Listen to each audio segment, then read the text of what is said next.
This is Katie, co-host of Coffee with Keith and Katie. Thanks for listening to the following broadcast on Public House Media. This is John Lauder, host of The Cheap Seats here on Public House Media. Thanks for listening to the following broadcast on Public House Media. Once you're done with this episode, I hope you'll come check out my show, The Cheap Seats, where we talk about sports from the fans' perspective. A new show comes out every Monday. Don't forget to subscribe on iTunes so you never miss an episode of The Cheap Seats. Thanks again for checking out the following broadcast on Public House Media.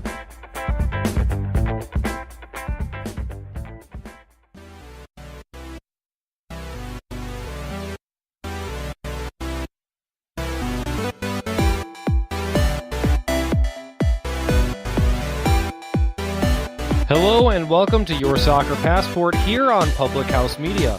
My name is Brice Burge. And I'm Ivan Sanchez Carrasco.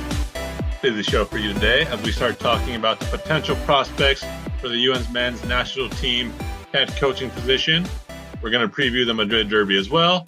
And we're going to talk to Matt Pocket, sports director at Savian Communications at Sault Ste. Marie.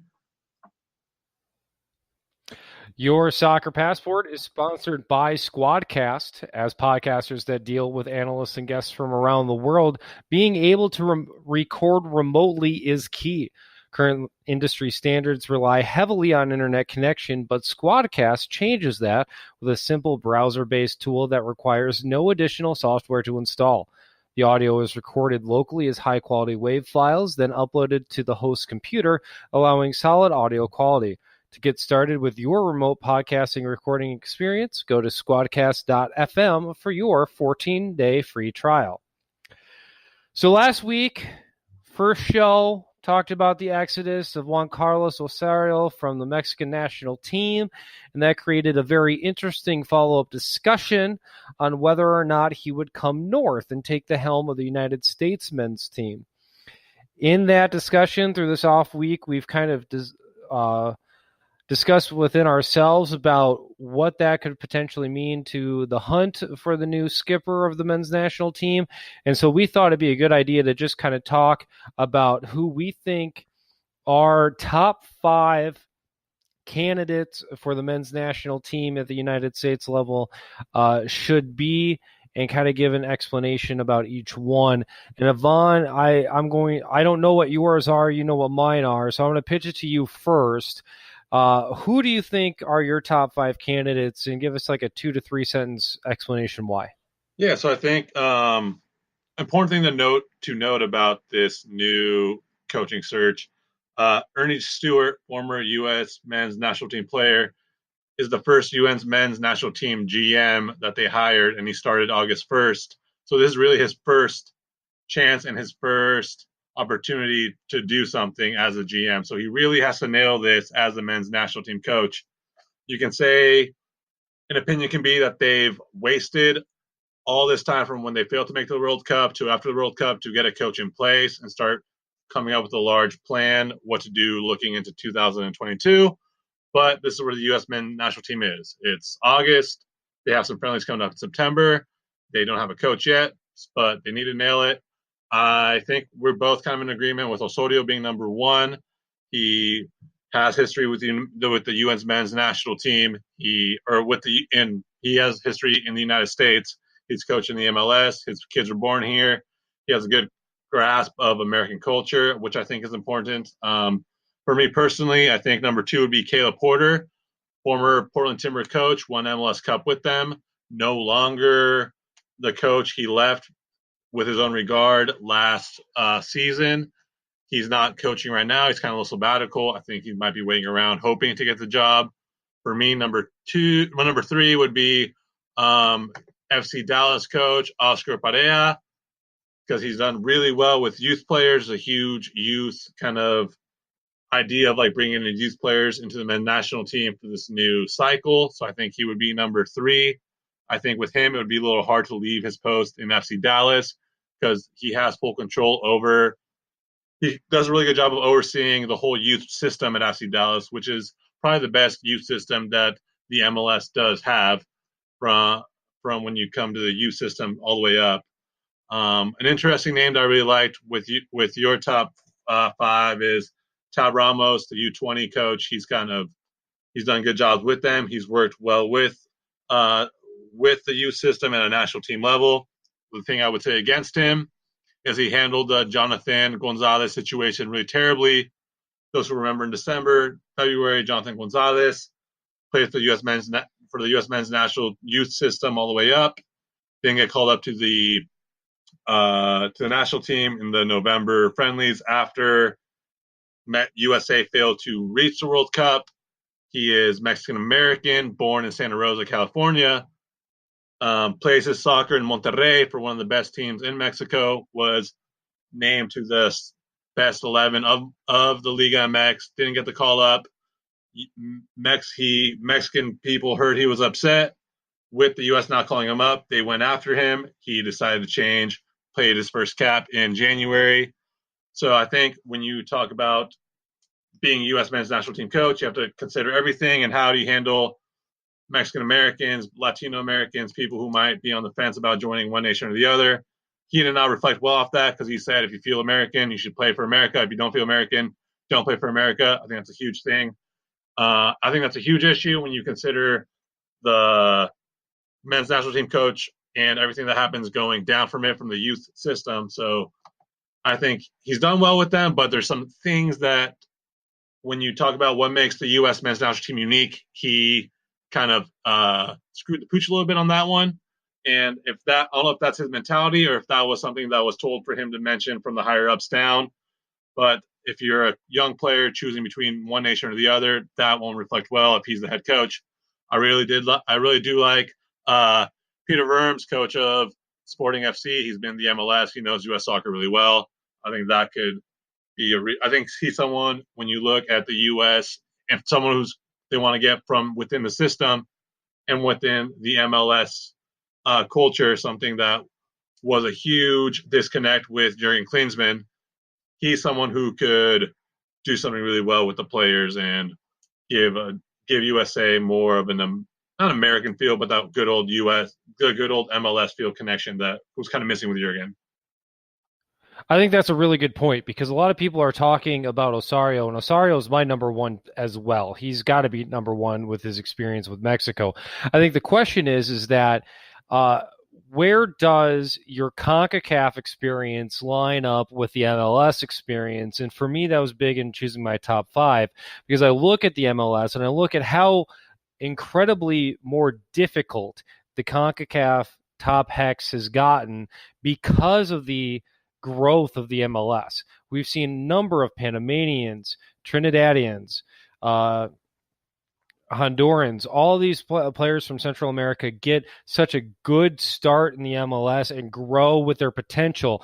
And so you start looking at those MLS contenders and you're starting to realize that if you're looking at getting out of that CONCACAF to get to the World Cup, you are going through a coach that could be in the MLS right now, because what he's got in the MLS is seeing the individualistic talents of so many of the potential opponents that you're going to get when you get to qualifying stage. And so I think that was really good that you brought up Vermes. I think that it was good that you brought up Porter. Porter was my bubble pick. That was my number 6. So I'd be okay with Porter, but I think the way that he's kind of taken some time off, I think was not necessarily the best thing. And I know that other coaching stops have kind of gotten a little bit to a standstill, and so administratively I have questions about that, because if you're dealing now with Stewart's first pick, getting a guy like Porter could be a little bit iffy. And so at least in terms of my top 5, Osorio 1. Number 2 that you did not mention was Greg Berhalter. He's the skipper at Columbus Crew. He's my top pick from the MLS because I think his youth and his ability to connect with the American soccer players is a huge aspect in developing the sport. I think it's a safer and more long-term solution than just hiring somebody right off the bat. Vermes, I had 3, but I think his big drawback, again, is that administrative focus. With how controlling he is at Sporting KC right now, how will that go up against with Ernie Stewart and the rest of the group there at U.S. Soccer? I think that that is going to be a question that is going to have to be addressed at some point. Number 4 is Tab Ramos. I think that was our 4 on both sides. It's a very hockey-esque pick. It's something that you would think that came out of the U.S. hockey system, and the fact that it's the safest administrative pick that you could possibly dream of, because he's there, he knows the system, he's got a very good knowledge of developing player talent.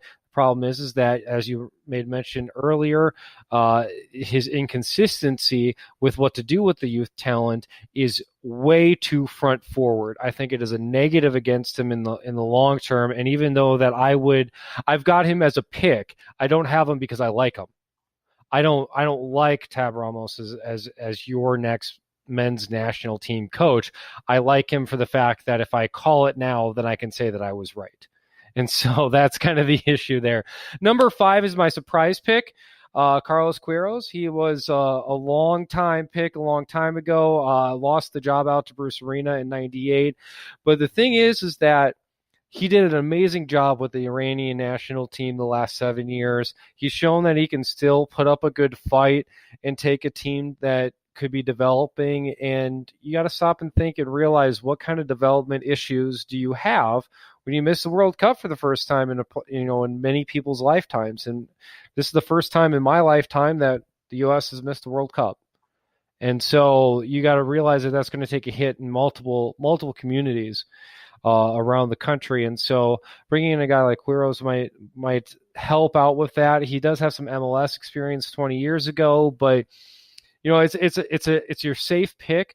But if you don't have Osorio, the number 1 option outside of MLS is probably Queiroz, in my opinion. And I think that could be a big factor moving forward. Yeah, I like the Queiroz pick as an outside one. And what he did really well with Iran, he had a united team and a united front. They battled Spain, they battled Portugal really well this last World Cup, and they were unfortunate to lose they played Morocco pretty well as well, and they got the victory there. But he knows how to get a group of players and play how they play for each other, and play with a structure and with a unit, and play with an idea of what they're going to do, whether it's ugly, whether it's not, whether it's aesthetically pleasing. That's something different with this Iran team. Even through qualifying, they went all qualifying without losing. It wasn't aesthetically pleasing, but they were able to battle and frustrate teams like Japan and Korea, who are a little more technical and a little more good on the ball, and they were able to impose their style when you watch those Asian qualifiers. So that's a really unique pick that I really like, and I think maybe that is something the U.S. might need to kind of take a step back and figure out what is their soccer identity. So I think that's something when you talk about U.S. soccer, we still try to figure out what it is, especially now that there's more youth players playing outside, and what is the difference between MLS and Europe with the soccer national identity. But that's a really good pick. I really like that one. All right. Just as we're wrapping up, one last thing that we should be focusing on is, what is your off the wall, out in left field, not a lot of people talking about pick? If there was somebody just completely random that could be the next skipper of the team, what's your 2-sentence elevator pitch for the most random hire that you could think of that could possibly happen? I think it was slightly mentioned last week with Miguel Herrera, because I think he would be crazy enough to take the job if he was giving it to him, just because he would be this fresh air to the U.S. men's national team, because he's so eccentric and he's so charismatic, and he would be able to get everybody, I think, on the same page of his players with him and play for the same common goal. I think, and it would be something unique, and it would bring something different that hasn't really ever been thought of to brought with U.S. men's soccer. Awesome. My pick, it would actually be from across the pond, kind of. He's currently coaching in the EPL. I'm going to take David Wagner, the head skipper there at Huddersfield. Huddersfield took a big loss to start up. They were barely above relegation last year, but he's played for the U.S. men's national team after being born in West Germany. He could be that view of a different foreign coach with still American ties that could fill a lot of boxes that many of the other candidates that we've talked about would not be able to check as many diverse options as he could. And in terms of thinking about a safety hire, while still, shooting for the stars, I think David Wagner is probably Yeah, it's a really good pick. I thought about him too. I just think that he did so well last year with them, he might just be. It might not go.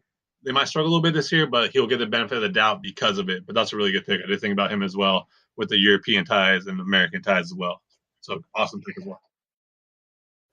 It's a good transfer into our next segment. Matt Pocket from Sovereign Communications will join us here to talk about the first week of the EPL and how that is going to shake down throughout the season. As is right now, if you want to find out about more about our top 5 candidates, they will be posted on our social media pages throughout the week. So we want your comments. We want your interactions. We want to know if we're completely off our rockers or if you think that we are on point, and maybe we should be getting a little bit more love from the U.S. Soccer Federation here in terms of hiring processes. You'll be able to find us on Facebook, Twitter, and Instagram with that information at Your Soccer Passport. Until then, you're listening to Your Soccer Passport here on Public House Media.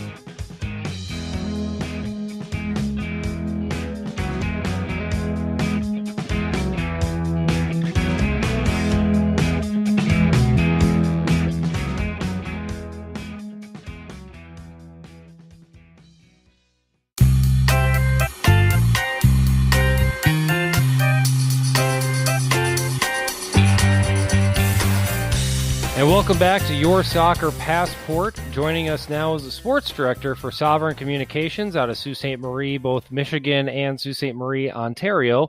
Matt Pocket, how are you, Matt? Doing well, guys. Good to be here with you.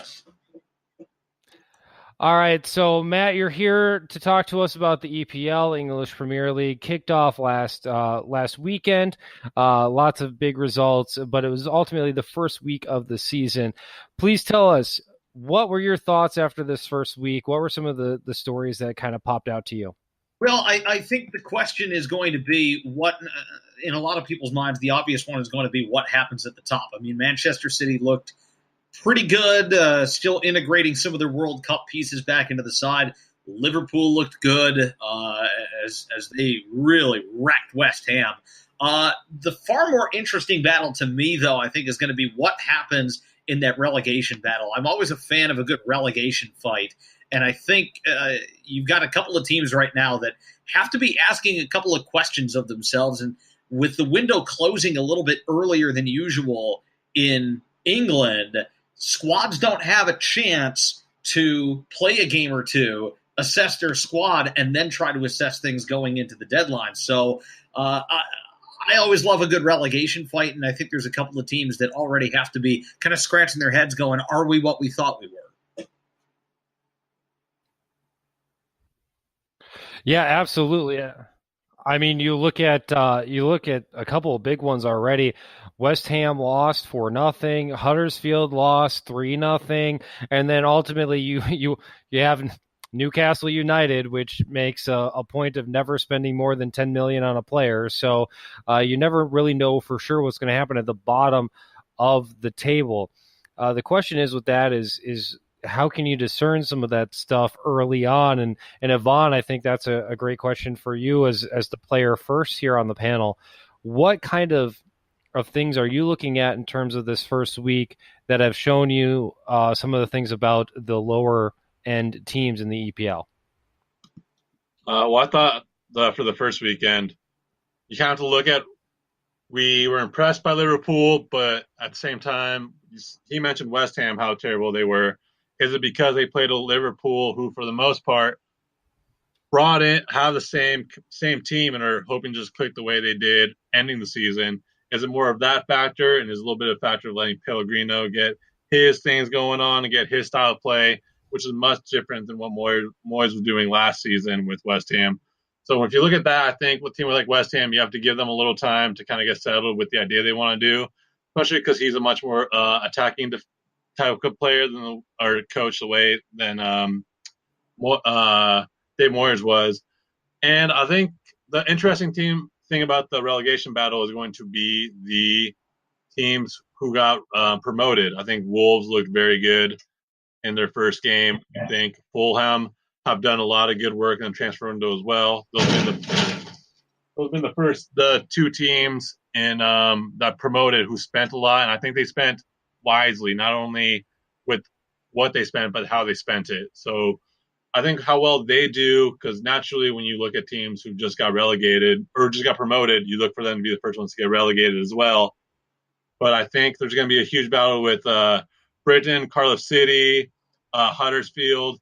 I think Southampton as well is going to be another team. Newcastle, as you said, who are just going to be hanging in there to try to hold on to relegation battle. I think a team like who's going to promote like Fulham and or Wolves will be just a notch above them.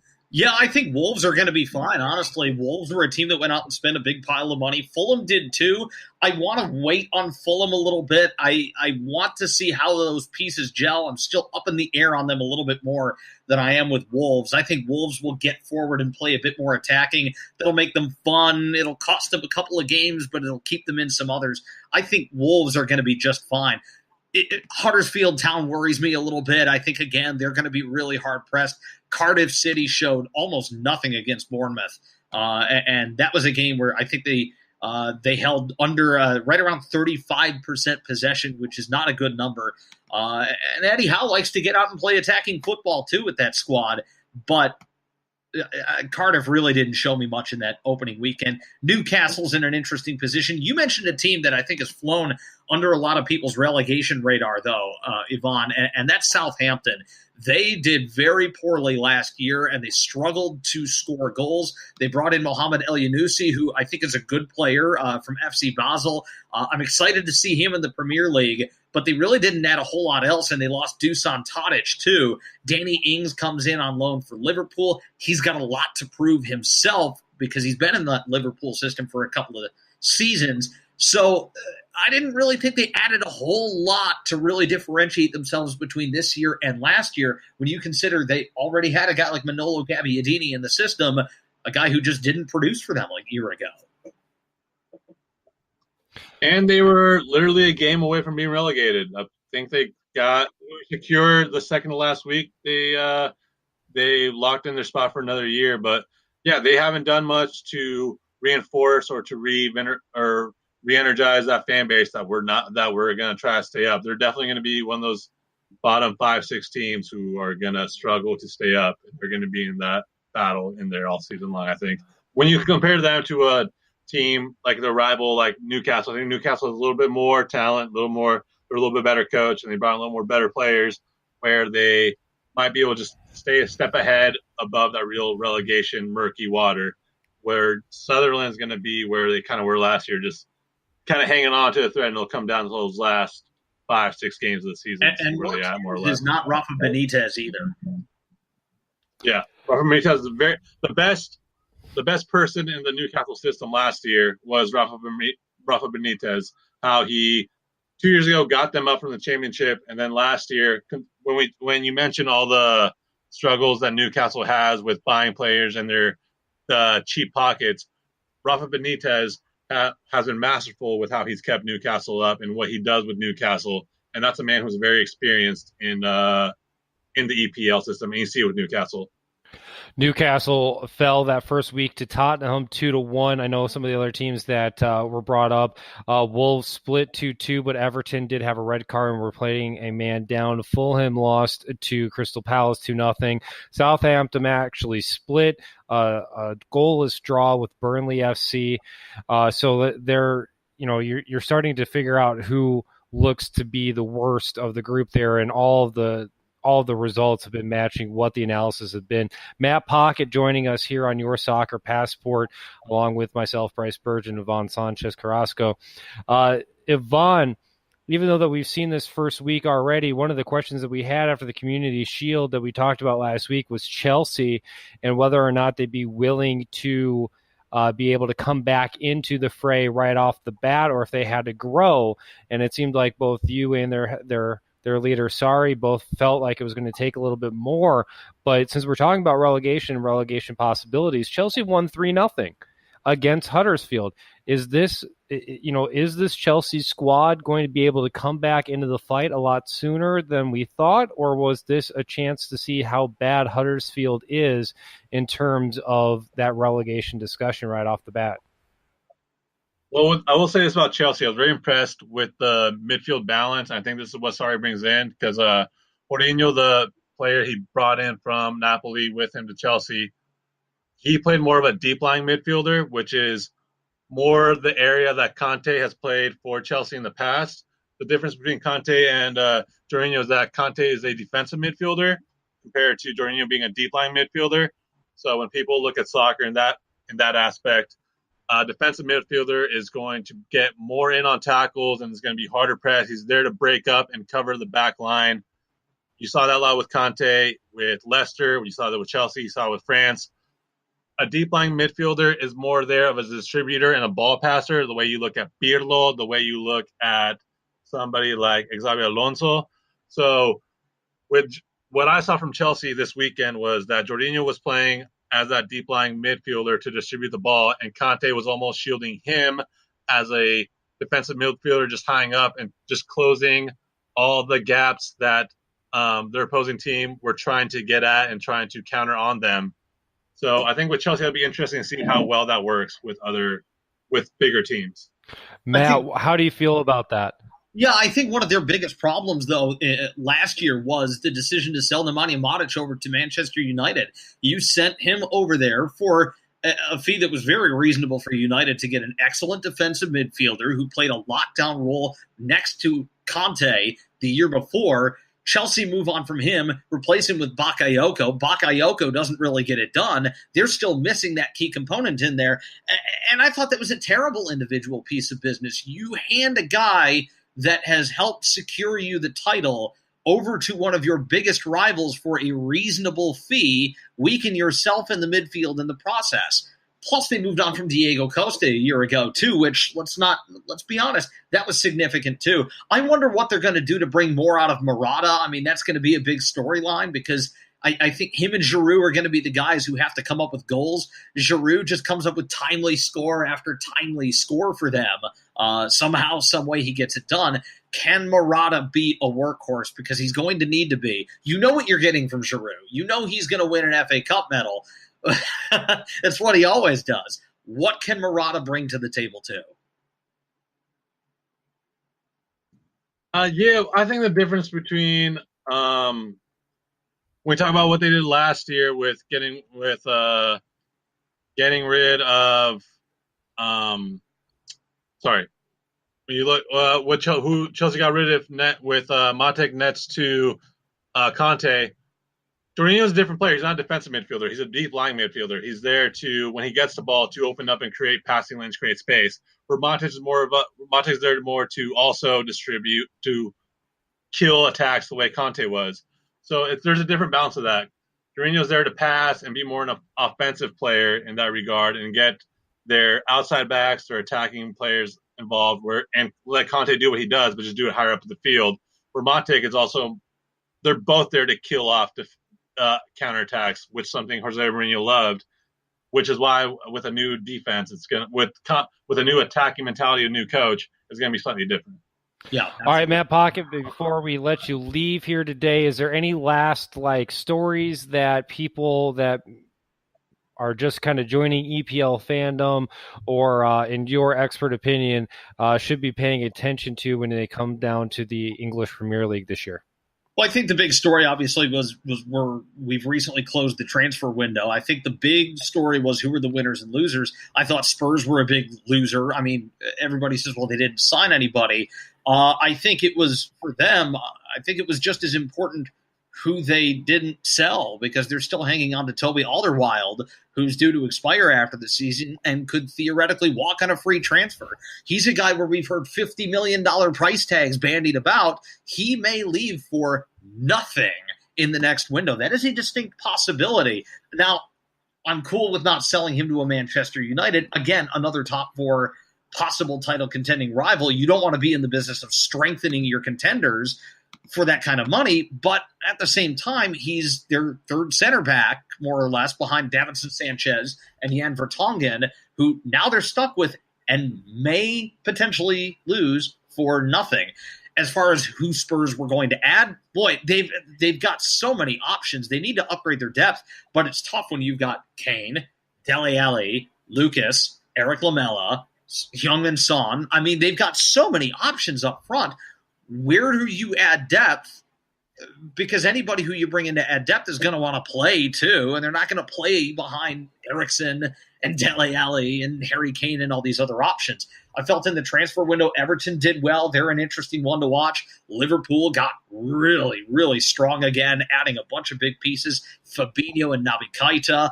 I felt that, again, Wolves did really well too, like we talked about earlier. But a couple of big contenders, United and Spurs, I think big losers in the transfer window because United almost chased Paul Pogba out the door and couldn't land anybody in turn. And those were the storylines that we were hearing. So I think they looked pretty poor in that transfer window for a team that wants to contend with its crosstown rival, Manchester City. I don't think they did it.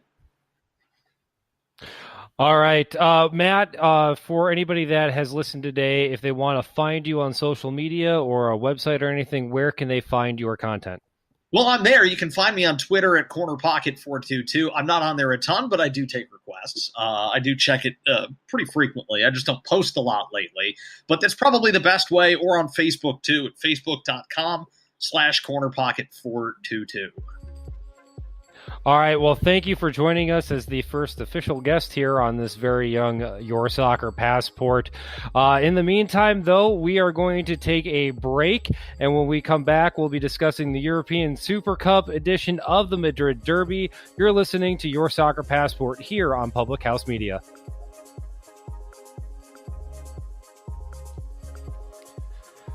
Time now for our worldwide headlines here on Your Soccer Passport, a segment touching on some of the other big news from around the soccer world.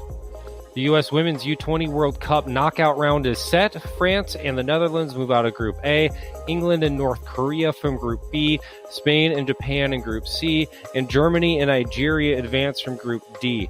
Both the U.S. and Mexico were eliminated after finishing in third place in their respective groups.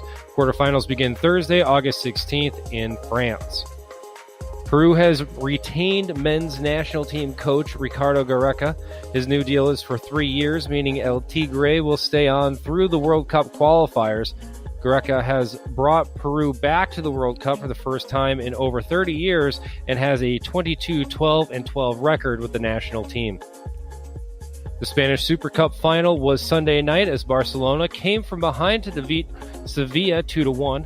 Most of the drama, however, came from off-the-field issues as the annual matchup between the Liga and Copa del Rey champions argued about the use of non-European Union player limits.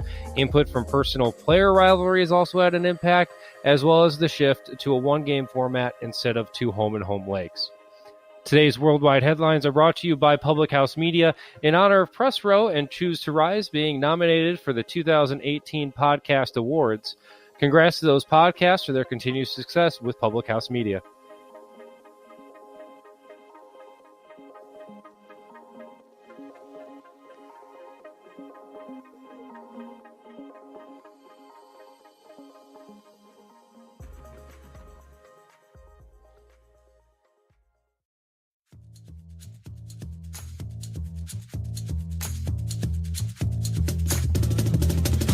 Welcome back to Your Soccer Passport. I'm Brice Burge. Yvonne Sanchez-Carrasco also here with me. If you haven't figured out from the online presence that we've had on Facebook, Instagram, and Twitter with Your Soccer Passport, Yvonne also has some amazing writing that's available. You can read it for yourself. Follow him on Twitter at Yvonne Sanchez C90. You're also welcome to follow me on Twitter. My handle is at that Brice Burge, Brice with an I. Yvonne, we've got the European Super Cup coming up on Wednesday. It's a nice rivalry matchup between Real Madrid and Atletico Madrid. What should we expect from this game? I think you should expect something unique from Real Madrid. First game without Ronaldo in 9 years. If you're an optimistic fan, you kind of hope, taking a gardening term, you cut a bud to let the others blossom. So I think if you're a Real Madrid fan hoping for positives for this season, You hope that without Ronaldo, the likes of Isco, Bale, Lucas Vazquez, Asensio, and Karim Benzema are able to kind of take their responsibilities taken up a notch, especially with players like Isco, Bale, and Lucas Asensio to just take their world-class level and just be more of that, especially wearing the Real Madrid jersey.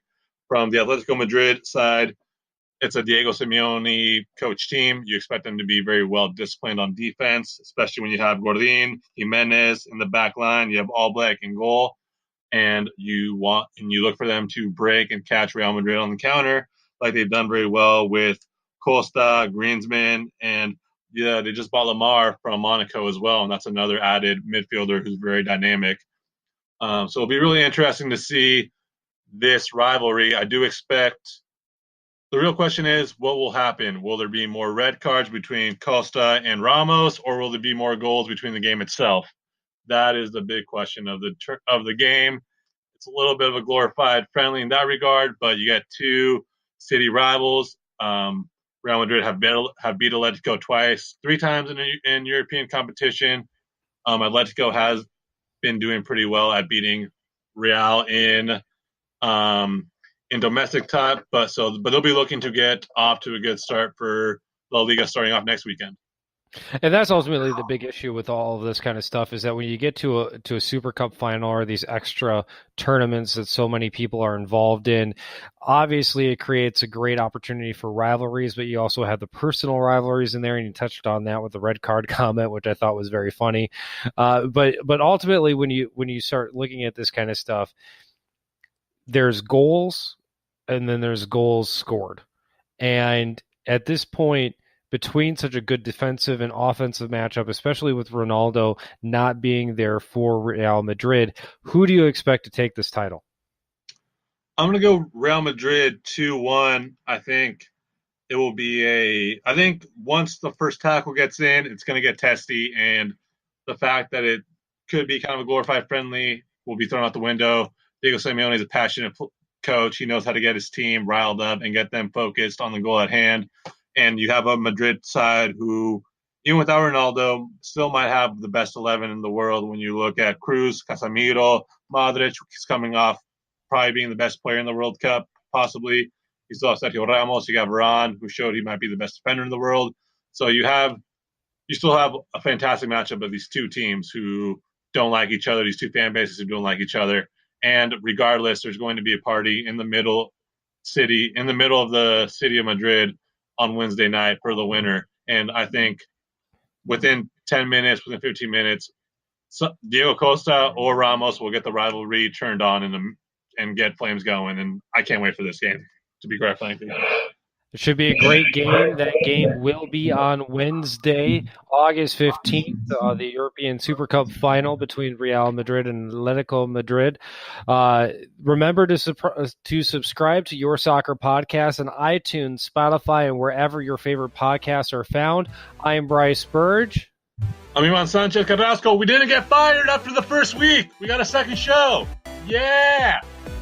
There was a lot of passion there. That's the reason why this odd couple technology works here.